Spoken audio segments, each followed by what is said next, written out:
Достар, баршаңызға қайырлы күн. Бүгін менің каналымда тамақ істемеймін. Осылай бүгін күздік сойдық. Соның шек-қарнын, үлкен мал, қара малдың шек-қарнын ашып, өзімнің әдісімді көрсететін боламын сіздерге. Видеоны соңына дейін көріңіздер. Ал бастаймыз бісміллә деп. Бірінші енді сыртындағы шимайын алып аламыз. Барлығын шешіп аламыз.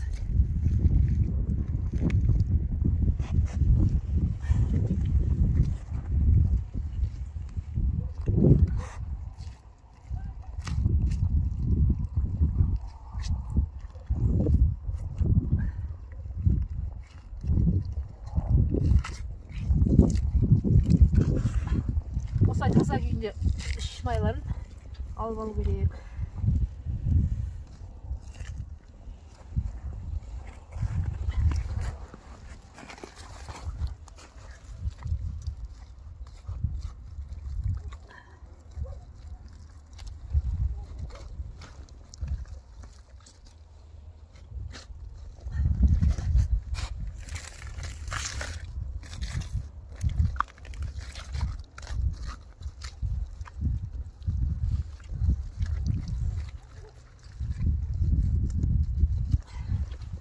Қазір қалған майдың да шектерін бәрін алып аламыз.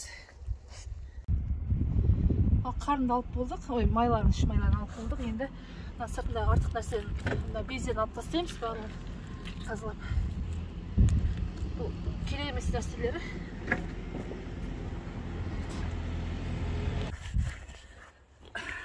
Тамақты да алып тастаймыз. Біз енді біздің жақта бұны жемейді. Жейтіндер де бар, біз жемейміз, оны алып тастаймыз. Ендігі кезекте қазір қарынды бірінші.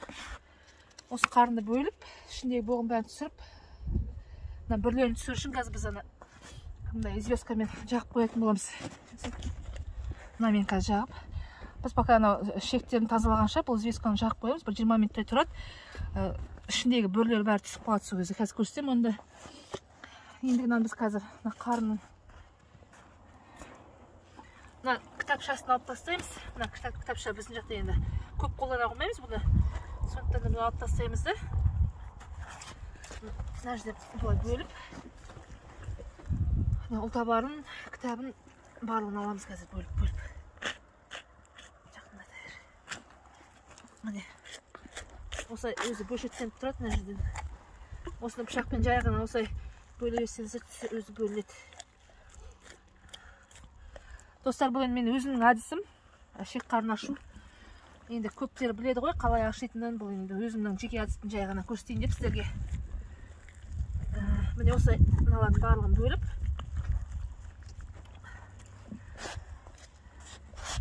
Мынаны қазір бөліп аламыз да, бұны лақтырамыз, қалған ұлтабарын, қарнын тазалаймыз бөлек.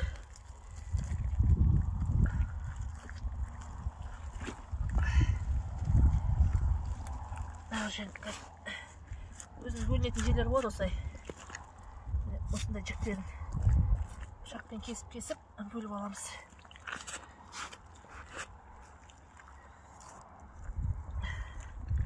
Міне осы жерден бөлеміз да, қазір қарынды бөлек, ұлтабарын бөлек, кітаптарын алып тастаймыз бөлек.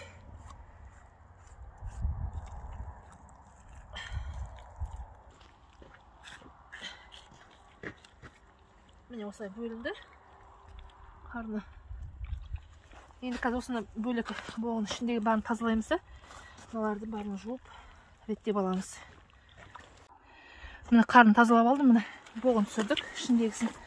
Енді осы қарынға, қарға сілкіп жақсылап нетіп алдық. Осындай жаңадан қорытылған міне известка. Осыны осылай жұқалап емес ба? Орташалап осылай жағамыз бәріне.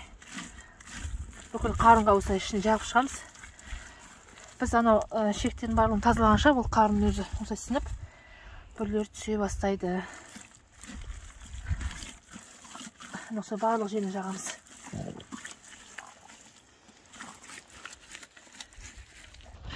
Міне осындай қып жағып қойдық.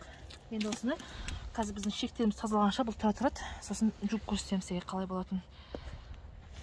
Енді тоқ шектерін ажыратамыз бір-бірінен. Мен бұл шына кезде без, жаман нәрселерін бәрін алып тастаймын. Қазір тоқ ішектерінің жолы ашылады, сол кезде көрініп.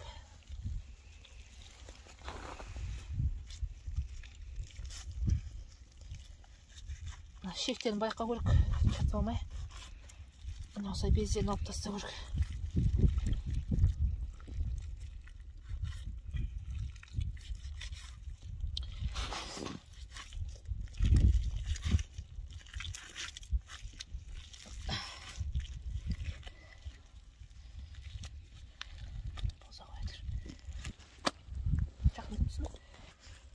Бірінші аш ішектерін аламын. Аш ішектерін біз енді көп қолданбаймыз, өйткені ашыла болғандықтан қазір тоқ ішектерін ғана аламыз. Аш ішектерді осылай майынан барлығынан ажыратып, бөлек алып тастаймыз. Оны қолданбаймыз.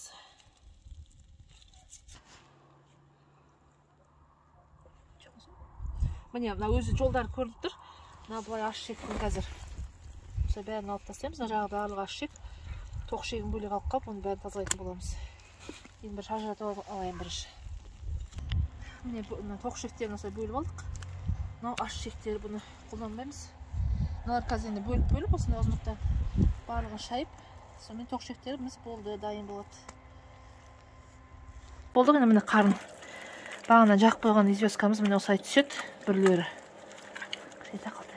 Міне. Осылай қолмен алынса да түсе береді. Осылай аппақ қып қазір тазалап жуып аламыз. Жарты сағат осылай жетеді осылай. Міне осылай. Мен достар осылай пышақпен де қырсаңыздар ыңғайлы, осылай түсіп қалады, барлығы тап-таза болып шығады.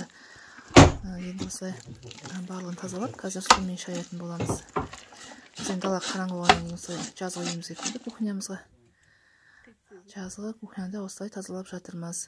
Достар, енді осылай ішіне уксуспен соданың кішкене гаситетіп, су құйып, осылай жаңағы қарынды шайсаңыздар, известкадан қалған жаңағы жабысқақ барлығы кетіп қалады, солай шайып, тап-таза қылып жуып аламыз қазір.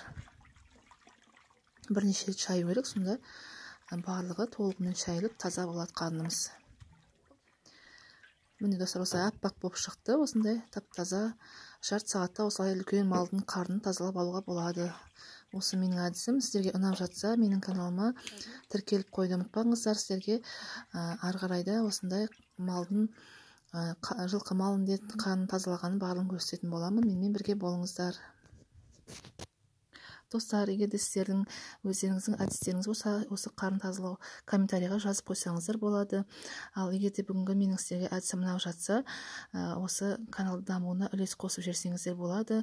Достарыңызға жіберіп, каналға тіркеліп, лайк басып қоюға ұмытпаңыздар. Сау болыңыздар.